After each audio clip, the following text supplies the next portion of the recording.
Bom dia a todos e feliz sábado. Eu gostaria de convidar a igreja a fecharem os seus olhos aí onde vocês estão e, mais uma vez, vamos elevar os nossos pensamentos aos céus e pedir que Deus, Ele venha ser o único que venhamos estar ligado nesse exato momento. Querido Deus, nesse exato momento nós estamos aqui na Tua augusta presença para te suplicar, Senhor, que não o pó e cinza, que sou eu que está aqui na frente, venha falar, mas apenas eu seja um instrumento nas Tuas mãos e que a Tua palavra produza um resultado em nossos corações, aqui e por onde quer que estejamos. Amém? Conta-se uma história de um rei e suas 3 filhas. Esse rei, ele era muito rico, muito famoso em toda a região do seu reinado. E os reinos vizinhos o admiravam pelas suas riquezas. Era um local onde havia paz. Os reinos não se guerreavam, todos se respeitavam. E esse reino era muito respeitado. Ele era muito respeitado porque o rei era muito sábio, muito sensato. Ele era muito sincero. E ele era reconhecido também pelos seus atos de justiça. Ele possuía 3 filhas. E essas 3 filhas eram jovens bonitas, belas. Eram moças que chamavam muito atenção pelo andar, pelo vestir e também pela graça nas palavras. E uma vez o rei, que possuía um defeito, que por ele ser rei, se destacava. Ele era muito visado pelos outros. Ele era vaidoso. Esse rei, certa feita, chegou para suas 3 filhas e disse: filhas, eu gostaria que vocês me dissessem o quanto vocês me amam. Só que de uma forma diferente. Eu quero que vocês mostrem esse amor que vocês têm por mim e demonstrem eles simbolizando algo. Pegue e me fale, pense por um tempo e me diga o que eu, seu pai, representa para você. O que você vê eu como rei, como pai, para você. Me demonstre, caracterize o amor que vocês sentem por mim e como vocês me veem, para vocês, em alguma coisa. E aí as filhas foram dormir, pensaram por uns 2, 3 dias e levaram a palavra para o rei, convocou ele e convocou toda a nata da sociedade real, todos os príncipes, todos os governantes daquele reino. E estava lá, fez um banquete enorme. E a primeira filha se aproximou e disse, do trono do pai, diante de todo mundo: pai, eu te comparo a preciosidade de um diamante. O meu amor por você e o seu por mim, a sua pessoa para mim tem importância como um diamante. É forte, resistente, é uma joia assim que brilha muito e de todas talvez assim seja a mais cobiçada. Aliás, é a mais cobiçada. E o pai ficou todo pomposo, cheio de si. Nossa, sou eu um diamante. Aí a segunda filha chegou para o pai: pai, eu te comparo a esmeralda. A esmeralda é bonita, brilha, aquele vermelho, aquela coisa exuberante. E você, quando está bem vestido, bem trajado, nos seus trajes reais, eu vejo você como essa pedra preciosa. É lindo de se ver, é maravilhoso. Você é isso para mim, meu pai. O seu amor, o meu amor que eu sinto por você, mais ou menos isso aí que eu quero te colocar. E o pai, mais uma vez, ficou todo cheio, não tinha nem mais espaço dentro do peito dele para se encher de tanto orgulho. Um elogio desse, vindo de sua filha, de uma das suas filhas, e diante de todo o seu reino. Aí vinha a terceira filha, de acordo com a história mais bela de todas. E o pai tinha um carinho imenso por ela. Aí a filha se aproxima do pai e fala: toda sorridente, feliz e com um coração muito cheio de alegria para agradar o pai dela. Chegou então e falou: pai, eu te comparo com sal. Eu te comparo com sal. O pai parou, ficou meio sem entender. E a filha: pai, como sal te comparo, né? E o pai: como assim sal? Aí a filha: olha pai, eu vou te falar por quê. E o pai interrompeu ela grosseiramente: mas o sal, como é que você me compara a algo tão ínfimo, tão assim, barato, sem praticamente valor nenhum comercial, né? Vem da terra, vem do mar, é uma coisa muito, sim, não tem como você me fala, como é que você me fala uma coisa dessa diante de todo o meu reino, minha filha? Eu esperava algo mais de você. De todas as filhas, você é a mais bela, que tem uma palavra muito mais bonita, muito mais elaborada, sabe se portar e se compor em qualquer situação. Já me representou em outros reinados e me fala que me compara como sal. Que negócio é esse? Aí o rei ficou chateado, bravo, todo aquele orgulho, aquela pompa dele virou em ira. E sabe o que foi que ele fez? Ele disse: olha, você não vai viver mais nesse castelo, não vai viver aqui mais. Eu não quero minha filha, que me desonrou, vivendo junto comigo, comendo da minha mesa e me comparando a esse tipo de coisa. Você está fora daqui, você não pertence mais a esse reino. Guardas, levem ela daqui e que ela vá para outro reino, e que eu não veja mais e nem saiba mais notícia nenhuma dela. E a filha chorou, triste, amargamente.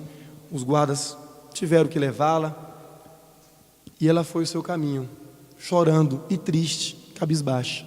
E todo mundo ficou triste. E ela foi andando, seguiu o seu caminho. Depois de certo momento, nas extremidades do reino, os guardas não acompanharam mais ela, e ela seguiu sozinha, com a roupa, por ela ser princesa, roupa bonita, mais simples, não aquela pomposidade que ela tinha no reino do pai. Então, ela foi andando, passou por um reino, passou por outro reino, e chorosa, já a roupa já um pouco mais desgastada, dormindo ao relento, e chegou em um reino muito distante. E nesse reino, ao chegar lá, ela ficou numa praça, sentada lá, e pensando: e agora, o que eu vou fazer? E triste. E como ela era muito bonita, chamou a atenção dos cidadãos daquele reino, chamou muita atenção. E aquele povo era um povo muito respeitoso, e um povo que também amava o seu príncipe, o seu rei. E de repente eles pensaram: olha, por ela estar assim, deve estar passando por algum problema. Vou comunicar ao príncipe desse reinado. E o príncipe ficou sabendo: tem uma moça na praça chorando assim, nessas condições, e ela parece que não é uma moça comum, as roupas dela parece que é diferente. E o príncipe foi lá, com toda a sua corte, chegou lá: o que está acontecendo? Aí ela começou a chorar mais ainda. Quando ela contou a sua história, ele se encantou por ela mais ainda, pela beleza, pelas palavras, pela sinceridade dela. E ele, como era príncipe, em breve seria o rei daquele reino. Ele disse: olha, eu me apaixonei por você. Você não quer ser minha rainha, não? Não quer ser minha princesa? Eu quero tomar você como minha esposa, certo? Você vai morar no castelo, e no dia X, assim, acertaremos o casamento, e seremos os novos reis aqui desse reino. E a moça falou: ele também era muito bonito, e pela forma com que cortejou ela e ouviu a conversa dela, ela também percebeu que ele era uma pessoa que tinha um caráter muito bom, muito digno de ser um bom marido para ela. Então ela disse: eu aceito, mas tem uma condição. Eu gostaria que você fizesse isso e isso por mim quando você fosse rei. Tudo bem, eu faço. Passou o tempo, ele se tornou rei, e chegou no tempo que ela tinha pedido para realizar o propósito do combinado com o príncipe. Então ela disse: agora eu quero fazer aquilo que eu te falei. Eu quero que você prepare um banquete imenso e que convide todos os reis vizinhos. E eu faço questão de o reinado do meu pai seja o convidado de honra. Eu quero que você mande os príncipes mais honrados desse reino. Eu quero que você mande as pessoas assim, mais ilustres desse castelo, para convidá-lo. Eu quero que seja a maior corte para chegar e mostrar qual a importância que ele é para fazer parte desse banquete. Feito esses detalhes, aconteceu o banquete. Estavam ali os reinos e os reinos vizinhos, enfim, todos estavam ali. E o pai dela também estava. Como ela já era rainha, o tempo havia se passado, os vestes reais, o seu cabelo preso, o pai não a reconheceu. O pai não a reconheceu. E durante o banquete, ele foi citado como o mais ilustre dos reinos ali naquele local. E ele sentiu o quê? Nossa, eu estou sendo bem honrado em um reino vizinho. Olha, desse jeito eu vou fazer uma aliança com esse reino aqui e vou ser amigo deles aqui para sempre. Eles vão, o que eles quiserem eu faço por eles. Todo orgulhoso. E a filha falou, olha, todos os reinos vão ser servidos pelos príncipes, pelos ilustres do reino, só que você, rei, eu faço questão de te servir. Eu faço questão de te servir. E aí começou a servir os pratos. E veio o primeiro prato. Todos comeram, bonitinho e tal. E o rei começou a comer a comida que lhe foi apresentada no banquete. Durante a sua alimentação, ele sentiu algo diferente. Parou. Só que todo mundo estava comendo de forma aprazível. E ele comendo. Né? E não falou nada. Como é que está a comida, querido rei? Muito boa. Muito boa. E continuou comendo. Veio o segundo prato. Bonito, enfeitado. Ela sabia o paladar do pai dela, sabia o que ele gostava. Então, foi feito especialmente para ele. No degustar da alimentação, mais uma vez o pai sentiu diferença naquele prato. Mas está bonito o prato, pensava ele. Está enfeitado, está caprichado. O cheiro é bom, mas está estranho. E ela vai e pergunta, querido rei, está ao seu gosto o prato? Está bom? Está saboroso? E ele, vendo o rosto dos outros convidados satisfeito, né? Ele, ótimo, muito bom, está maravilhoso. Baixou a cabeça e começou a pensar, o que será que está acontecendo? Veio o terceiro e último prato. E o mais bonito de todos, era o prato que ele mais adorava. Esse aqui com certeza vai estar maravilhoso. Esse aqui, eu vou até repetir, vou pedir para trazer mais. Quando desceu o prato, que ele pôs a primeira porção na sua boca. Espera aí, será mesmo? E pôs de novo. Querido rei, está bom o prato? Aí ele se aborreceu. Mas que absurdo é esse? Bateu na mesa com um estrondo e ficou bravo, e ficou irado, levantou indignado e disse, que brincadeira é essa? Como é que uma comida bonita dessa e outras que tem aqui, tá boa a comida? Tá maravilhosa. Tá muito boa? Tá saborosa. Mas por que a minha comida tá horrível? Que comida horrível é essa?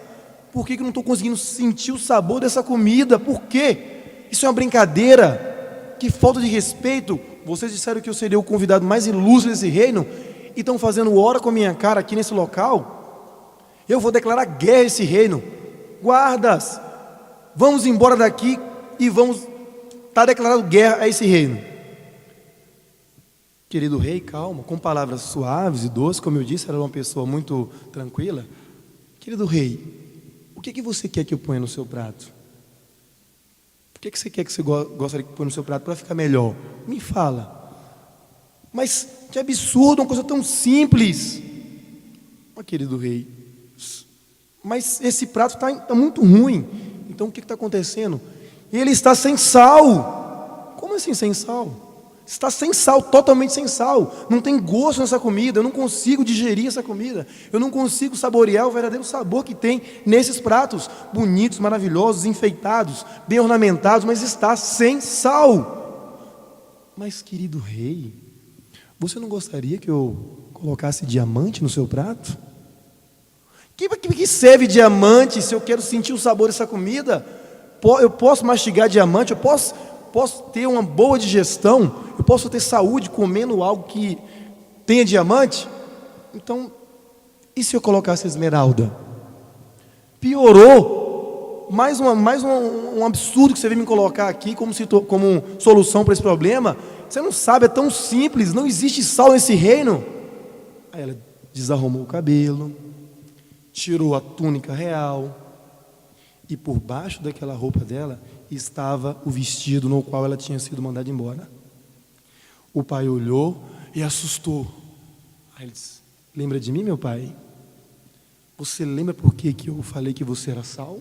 Que eu comparo você com sal? Porque sal é isso. Sal dá tempero, dá gosto às coisas. Você, o seu amor por mim, o seu cuidado que você tinha por mim, me fazia me sentir realizada. Você cuidava de mim, me protegia, me honrava diante da sociedade. E ao deitar-me, você ia lá, cantava para mim, você orava comigo, você me beijava, você me abraçava, você enxugava minhas lágrimas. Então, o seu amor por mim, eu não consegui comparar nada que não fosse o sal. Porque sem ele é complicado de a gente nos alimentar. E o rei chorou, se ajoelhou nos pés dela, pediu perdão, e diante de todos os reinos daquela região, que todos levantaram emocionados e aplaudiram. E aquela cena ficou registrada naquele rei, para aquele rei. E ele aprendeu uma verdadeira lição em cima daquilo ali. Jesus estava pregando.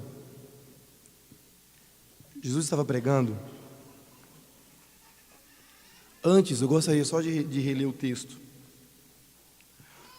Porque a graça de Deus se é manifestado, trazendo salvação a todos os homens, ensinando-nos que, renunciando à impiedade e às concupiscências mundanas, vivamos nesse presente século sóbria, justa e piamente, aguardando a bem-aventurada esperança e o aparecimento da glória do grande Deus e nosso Senhor Jesus Cristo, o qual se deu a si mesmo por nós, para nos remir de toda iniquidade e purificar para si um povo seu, especial, zeloso de boas obras. Jesus estava pregando.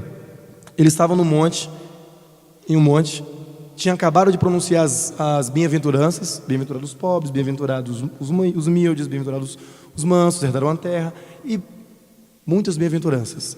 Quando de repente ele olha para os seus discípulos e fala assim: vós sois o sal da terra. Olhou para os discípulos e falou: vós sois o sal da terra. E se o sal for insípido, com que se há de salgar? Como se há de temperar? Para nada presta, senão para ser pisado pelos homens. Não presta se não for para ser pisado pelos homens e ser lançado fora. Foi essas as palavras de Jesus no livro de Mateus capítulo 5, versículo 13. Ele olhou para aquelas pessoas. Todas as pessoas que ouvem a palavra de Deus, aceitam Jesus como seu Salvador, tem que receber essa mensagem: você é o sal da terra. Você é o sal da terra. E se você não servir para o propósito que o sal serve, para que vai servir? Se não for para ser pisado pelos homens, é para isso que vai servir.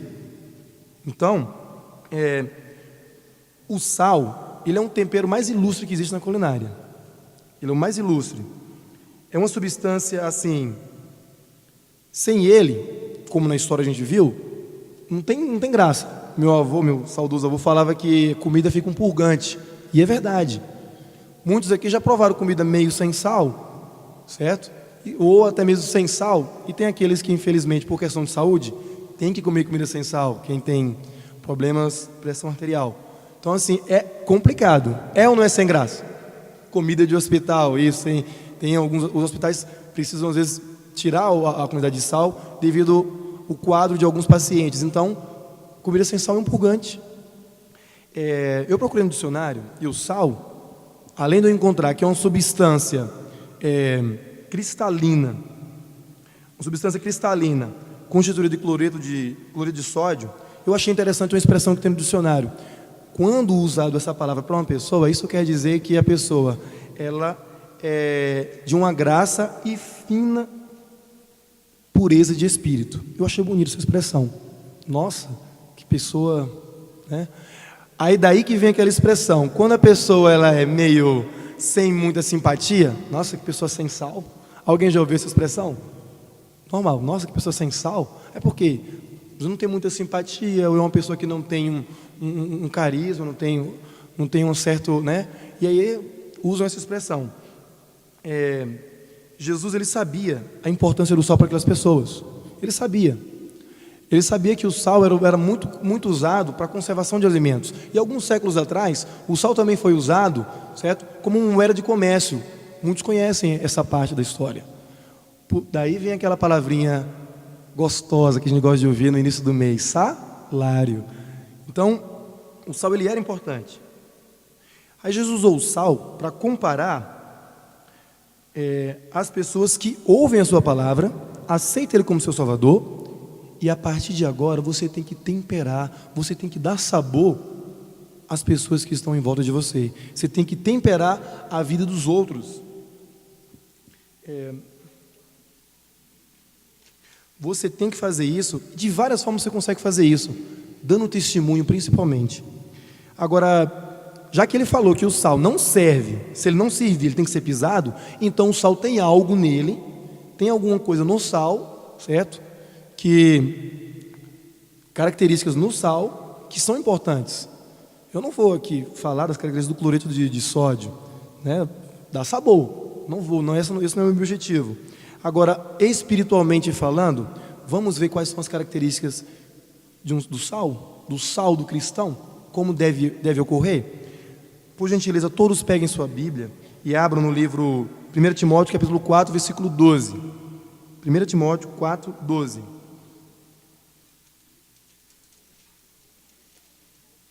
4, versículo 12.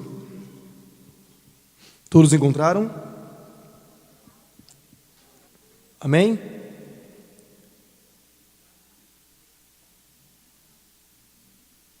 Ninguém despreze a tua mocidade, mas seu exemplo dos fiéis, na palavra, no trato, na caridade, no espírito, na fé, na pureza. Está aí algumas características do sal que eu quis trazer para vocês hoje. Continue com suas Bíblias e vamos fazer uma análise desse texto. Eu vou falar os textos e, por favor, cada um procure, eu vou pedir que todos participem também. Colossenses 4, 6. Outro abra Tito 2, versículo 8.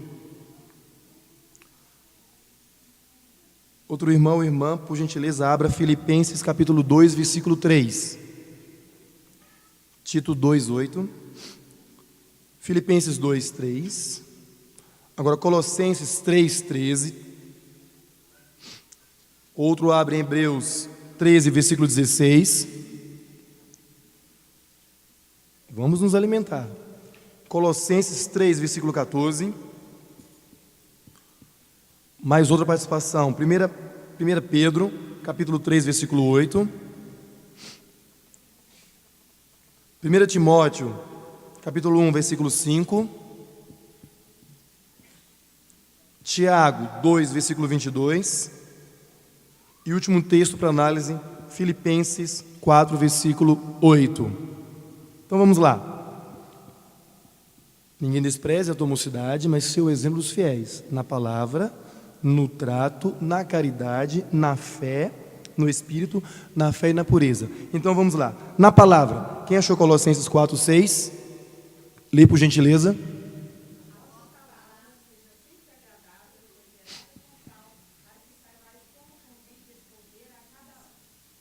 Viu que detalhe importante? Temperado com sal. Eu posso responder arrogantemente? Eu posso ser áspero com as pessoas? Eu devo agir com ignorância? Eu devo receber alguma mensagem de ofensa e automaticamente retribuir da mesma forma, com a mesma palavra? Não vou levar desaforo para casa não. Ele falou isso, ele é muito desaforado, ele tem que levar.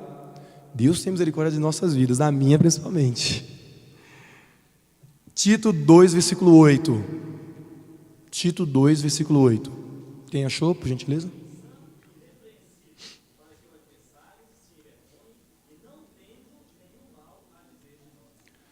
Além de eu tratar as pessoas com palavras que venham assim ser temperadas com sal, com moderação, com amor, eu também tenho que ter uma palavra o quê? Honesta, fiel, sincera. Para quê? Para não dar motivo para quem? para o acusador. O acusador da humanidade não pode ter motivos para falar que ela, ó, está vendo ali? Você levou na igreja, foi lá, foi abençoado, tem uma casa boa, tem um carro bom, tem uma família organizada, mas ele é desonesto, mas isso, mais aquilo. Aqui, ó, esse aqui está assim, assim, assim, mas ele mente. Ah, ué, mas não é cristão? O acusador vai ter oportunidade de falar desse sal da terra. E aí? Vai servir para ser o quê? Pisado. Então, irmãos, vamos tomar cuidado muito com isso. No trato, quem achou Filipenses, por gentileza, 2:3? Pode ler? Filipenses 2:3. Vamos participar?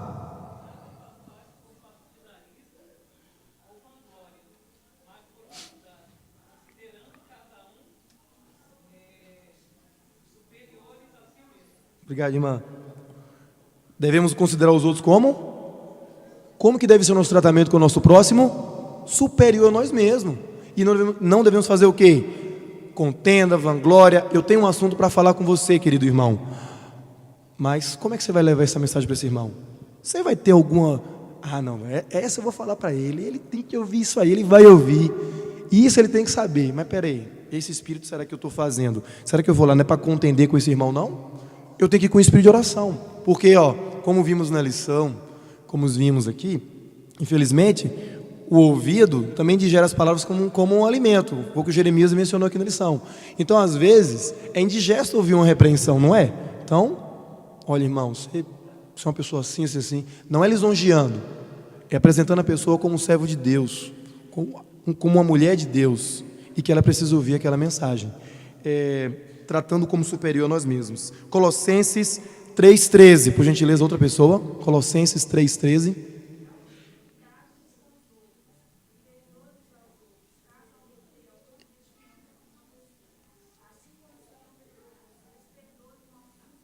Alguém te ofendeu? Opa, se eu já considero a pessoa superior a mim mesmo, então vou perdoá-la, porque ela era um servo do Senhor. Foi um momento de fraqueza, ela errou, ela falou grosseiramente, ela me denegriu minha imagem diante da minha sociedade religiosa, ou pior, lá fora. Como que eu devo fazer? Qual que é o meu trato?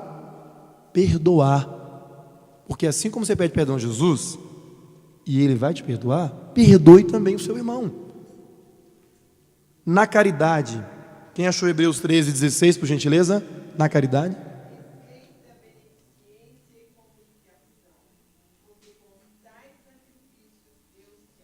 Obrigado, irmã. Gente, com tais sacrifícios, Deus se agrada.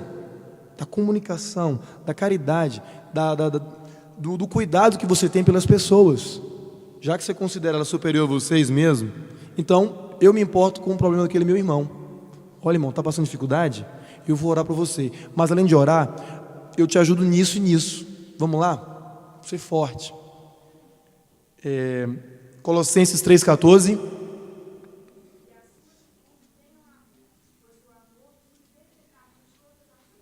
Viu lá? Como encontrar a perfeição? Ame. Ame. Aquele que não ama não conhece a Deus. Mas uma parte das características do sal nosso espiritual que tem que estar em nós. No Espírito, 1 São Pedro, capítulo 3, versículo 8. No Espírito.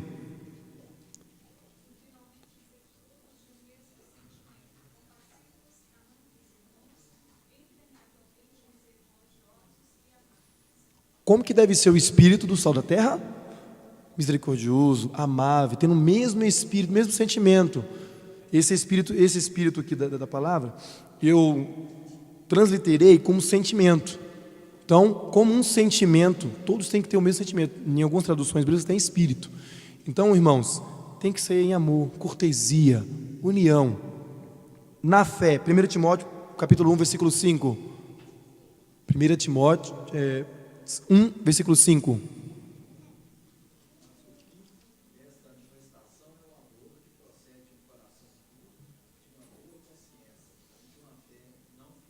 Uma fé não fingida. E como que é uma fé não fingida? Tiago 2:22. Outra pessoa? Tiago 2:22. Uma fé não fingida.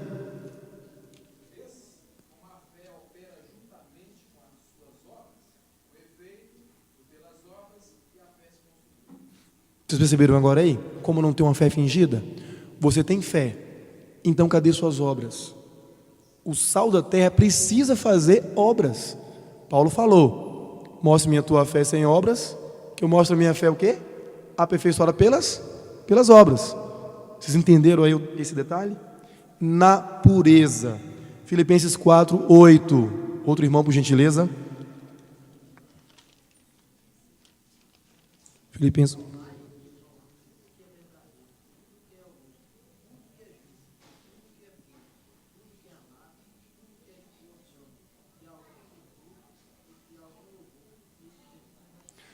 Então, irmãos, pureza. Pense em coisas puras. Tem virtude? Então cultive seus pensamentos, cultive suas leituras, cultive o seu ouvido, cultive o seu paladar, o seu olfato. Procure coisas puras. Tem alguma fama nessas coisas? Pense nisso, faça isso. Agora, vocês sabem por que Deus quer que você tenha essas características? Você sabe por que Deus quer que o sal da terra seja dessa forma? Está escrito lá em 1 Timóteo 2,4, Ele quer que todos se salvem. Todos se salvem, não quer que ninguém se perca. Não quer de jeito nenhum. Deus, Ele quer que você seja o sal da terra no seu lar. Ele quer que você seja o sal da terra em seu trabalho. Ele quer que você seja o sal da terra por onde quer que você passe. Nas suas redes sociais, no seu WhatsApp. Ele quer que você seja o sal da terra lá também. Será que eu estou salgando lá ou estou deixando sem sal? Seja o sal da terra por onde quer que você passe, certo? Porque senão, infelizmente, vai ser pisado pelos homens. Os homens vão escarnecer de vocês e vão ser jogados fora. Como diz lá em Marcos, não vão servir nem para um montouro. Montouro é o lugar onde deposita lixo. Nem para o lixo vai servir. Você recebeu a palavra de Deus. Você tem a missão incrível de ser um tempero de Deus na vida de qualquer pessoa por onde você encostar. Está do seu lado, no ponto de ônibus, seja o tempero daquela pessoa. Você não sabe se vai ver ela mais? Tem um folheto na mão.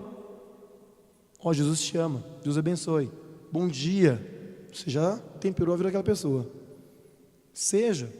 Irmãos, em Marcos, capítulo 9, versículo 50, Jesus fala, na segunda parte: tende sal em vós e paz com os homens. Ele fala que você tem que ter esse sal em você. Tenha esse sal em você e paz com os homens. Então, queridos irmãos, Noé pregou 120 anos. Foi um tempero na sua época. Infelizmente, na sua família. Zoaram, escarneceram dele, mas ele foi o sal da terra na sua época. Abraão foi considerado o pai da fé. Era gentil, ele era hospitaleiro. Foi o sal na sua época. José, pureza de caráter, foi o sal. Um sal que depois, pela sua pureza de caráter e também por estar nos caminhos do Senhor, tornou-se governador e não deixou perecer sua família em muitas nações de fome. Claro, porque Deus usou. E ele foi o sal da terra naquela época. Moisés, mais manso da terra, fez o povo beber cinza. Observe que o sal da terra, ele tem que ser brando e tudo, mas tem que levar mensagem. O mais manso da terra fez o povo beber cinza do bezerro de ouro lá. Então, mas suportou toda aquela carga ali com paciência e amor, ao ponto de dizer o quê? Senhor, se eu só for destruir o povo, então tira meu nome daí. Um homem que foi quase apedrejado, um homem que foi muita contenda lá no meio do povo, e chegar no monte lá, Moisés, olha, eu vou fazer você uma grande nação, porque o povo está pecando demais, então você vai ser uma grande... Não, Senhor, tem amor do seu povo, o que as nações vão falar? Intercedeu por aquele povo. Aí Deus falou, não, Moisés, eu só vou tirar do livro da vida, vou riscar só os que ficaram contra mim, o resto, tudo bem. Então, tudo bem. Elias, Davi foi um rei segundo o coração de Deus, teve seus problemas, perdeu um pouco as características do sal, mas voltou, teve o sal de novo restabelecido em sua vida. Elias, zeloso em cumprir os mandamentos, nós estudamos hoje, né? Não teve medo de enfrentar o monarca Acabe, falou com firmeza. Daniel, fiel. Alguém aqui já recebeu uma mordida de cachorro? Eu já recebi, dói demais. Agora já pensaram se vocês tivesse que ser mandado para a cova de leões ferozes, será que você ia ser o sal da terra ali? Difícil. Tem outros leões da vida por aí, né? Que às vezes a gente tem medo e prefere não ser sal da terra e acaba sendo devorado pelas acusações do inimigo. Eu não esqueci das mulheres, não. Foram 7 homens que eu usei, vou usar 7 mulheres. A Débora, juiz e profeta em Israel, porque as irmãs não acham que é só homem que tem que ser sal da terra. Ana, a mãe do profeta Samuel, criou nos caminhos do Senhor e dedicou ele a Deus. Esther, rainha, que sal da terra foi Esther? Que sal da terra foi Esther? Certo? Salvou o seu povo, arriscou o pescoço em se apresentar diante do rei, mas foi lá, humildemente. Ruth, moabita, de outro reino, de outro lugar, adorava ídolos, mas pelo amor que a sua sogra, Noemi, também sal da terra, mostrou para ela de Deus, o que ela fez? Não, vou acompanhar essa mulher, eu quero esse Deus para a minha vida também. Foi o sal da terra também lá. Maria, mãe de Jesus, também foi um sal da terra.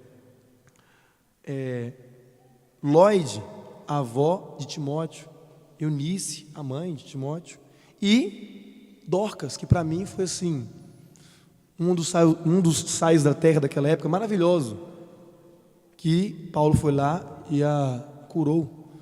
Então assim, ressuscitou, né? Dorcas fazia um trabalho do sal da terra fantástico. Eu tenho certeza que aqui tem muitas Dorcas, mas às vezes esqueceram que é sal da terra. Mas eu tenho certeza que Deus vai abrir o seu coração e você vai ressuscitar como Dorcas ressuscitou através do poder de Deus e do seu servo Paulo. Essas pessoas, irmãos, foram só na sua época, fizeram o seu trabalho, o seu papel, e com certeza foram registrados na Bíblia para nosso conhecimento. E quando Jesus falou, vós sois o sal da terra, que essa mensagem chega até nós também precisamos lembrar do que aquelas pessoas fizeram e do que nós podemos fazer. Deus quer se manifestar no seu povo, Ele quer se manifestar nas famílias, mas Ele precisa que você acorde e veja que você é o sal da terra, você tem essas características dentro de você. Imagine, se uma pessoa conseguiu influenciar uma nação, Elias, a dizer só o Senhor é Deus, só o Senhor é Deus no Monte Carmelo, uma pessoa. Davi conseguiu fazer também, unificar Israel.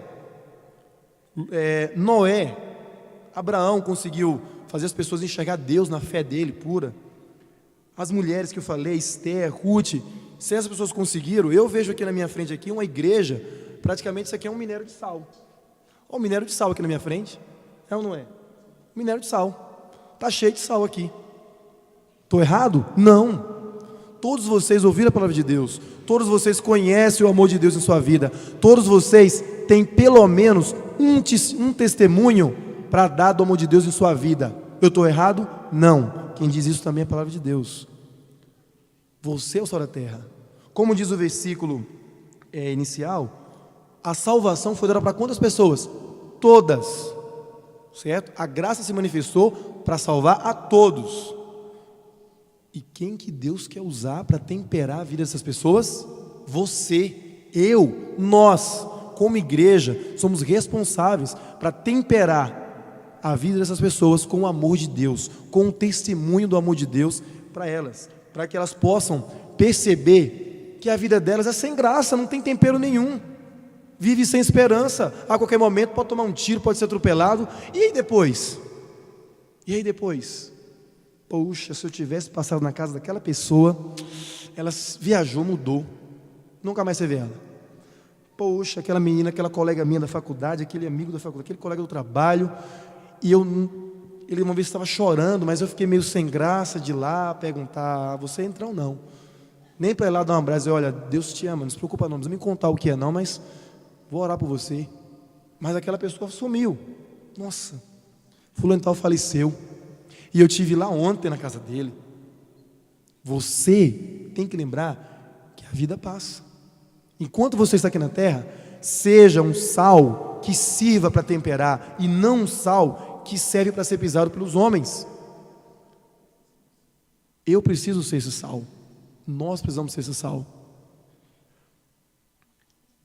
Eu preciso receber de Deus toda a seiva necessária para que o meu sal ele seja sempre cristalino, como eu vi no dicionário, cristalino. O cristal brilha ou apaga? Vocês já viram um campo de sal? Alguém aqui já viu? Eu já vi. Então, sal, você vê um campo de sal assim, o olho até dói quando você se aproxima. Bate o sol lá, né, até ofusca. Brilha mesmo. O sol brilha. Tanto é que logo em seguida Jesus falou o que com os discípulos, depois que ele falou do sol da terra? Vós sois o quê? A luz do mundo. Tem ou não tem a ver? Claro que tem a ver. Tem referência. Irmãos, que o amor de Deus, a graça de Jesus e a comunhão do Espírito Santo nesta manhã venha preencher o seu coração, para que ao sair daquelas portas, você lembre-se, eu sou o sal da terra. Querido irmão, amigo e visitante, e internauta também que nos acompanha, você recebeu a palavra de Deus, você também é um sal da terra. Seja o sal na sua família, no seu trabalho, por onde quer que você passe. Tempere a vida dos outros e automaticamente você vai receber o seu galardão do Senhor, se não aqui na terra, com certeza no céu. Deus nos abençoe para isso e nos conceda a sua graça. Amém?